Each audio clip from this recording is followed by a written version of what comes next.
Welcome to a series of screencasts about date and time in Excel. From a mathematical perspective, date and times are quite complex.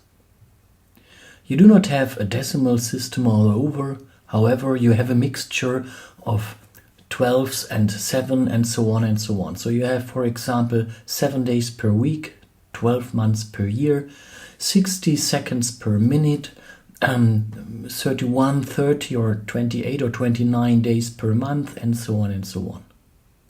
On top, you have exemptions like a leap year or like a month which has either 28 or 29 days.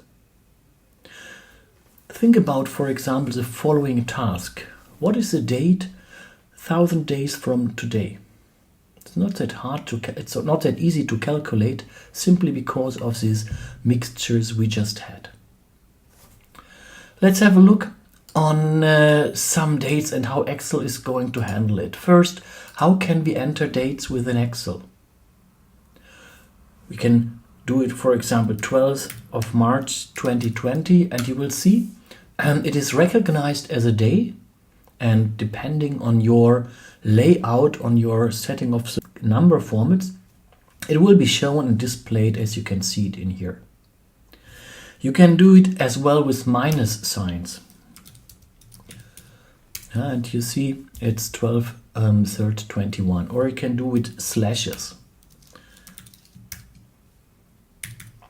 And it's all the same. And you have maybe recognized I sometimes enter 4 digits, I sometimes enter 2 digits. It's all displayed with 2 digits right now. We'll come later back to it. I can even say 12th of 3rd. Yeah, you see it's 12th of March. And actually, as we see later, it's from the current year.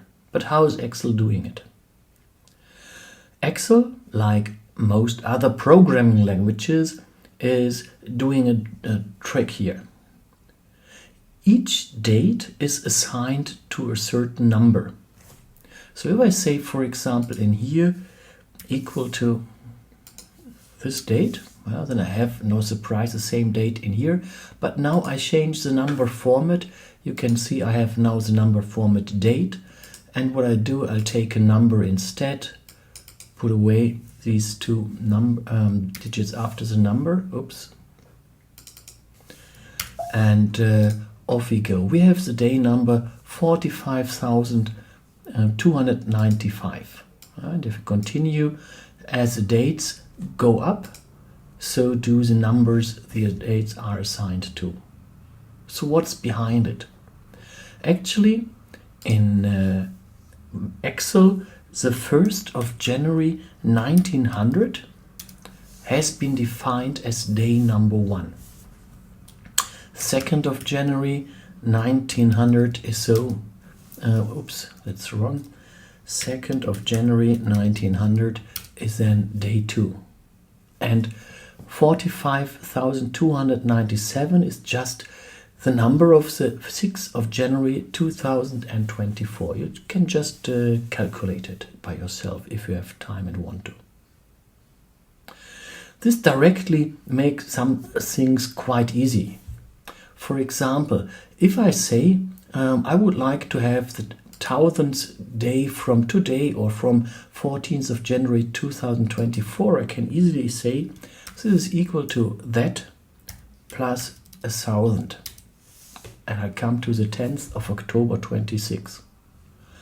What is Excel doing in the background?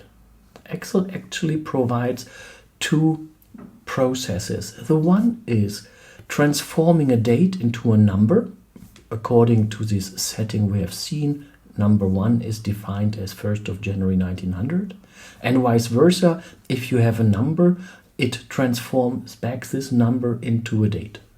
And if you then do this calculation, then of course the calculations is done based on these numbers, not on these dates, because it's so much simpler.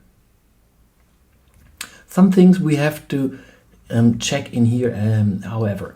The first is dates before 1st of January 1900 cannot be handled within Excel. simply because number 1 has been defined to 1st of January 1900 and we can't handle negative numbers in here.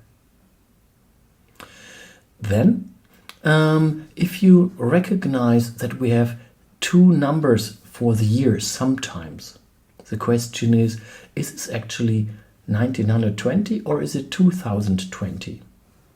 And actually it is 2020 because by definition, if you have two numbers, then year number 1930 is the first one to be with 2 digits, and let's simply show it. So it's 31st of 12